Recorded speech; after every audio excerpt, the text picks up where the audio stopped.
கருத்துக்களை உங்கள் முன் பேச வந்துள்ளேன்.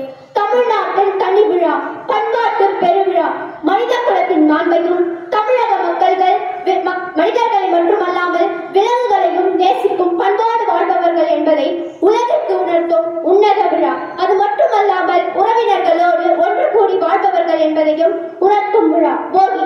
பழையன கழிதலும் புதியன புகுதலும் போகியாம். பழையதை கழித்து புதியதை வரவேற்போம்.